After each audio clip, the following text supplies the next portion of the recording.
象中最有意义的一首歌，我觉得应该是《天荒地老》这首歌。那这首歌呢，是我的台语，算是我的第一张的台语的流行的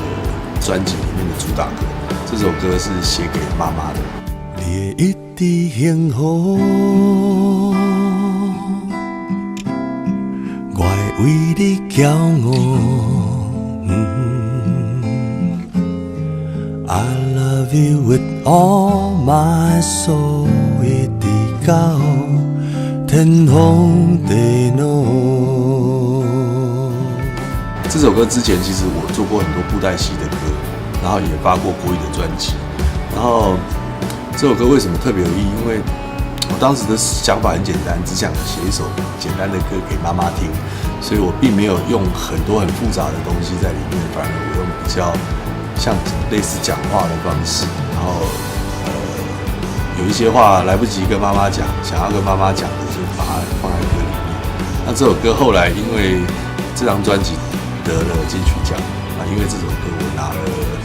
金曲奖的最佳台语男歌手，所以我觉得对我意义很大。而且一直到现在为止，我几乎每场演唱会我都会唱这首歌。得奖者是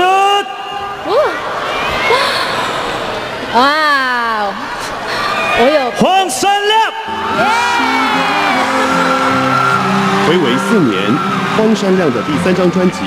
选择用台语再次出发。身兼创作人与歌手角色的他，首度入围便一举夺奖。希望鼓励更多的年轻的创作者，或者说任何对台语歌的创作有兴趣的朋友，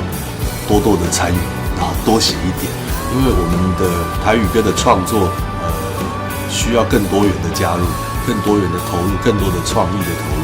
就说年轻一辈的朋友，他们的创意啊，他们的一些思考逻辑方式，其实会跟我们不太一样。那这是我非常期待的一点，就是能够把更多的东西带到台语歌来，因为毕竟台语歌的创作是我们文化的一部分。那在台湾的这边的文化的传承啊，或者是文化的积累，都需要更多人的投入，所以我会期待能够在未来看到更多更棒的台语歌出现。只要我们从生活经验当中去累积一些我们创作的元素啊，然后更多的朋友更用心的在这块土地上生活，相信一定会有更多的故事需要去记录它。那我觉得投入台语创作的朋友希望大家发挥各种各样的创意，然后把我们这块土地更丰富的文创表现在台语歌曲创作上面。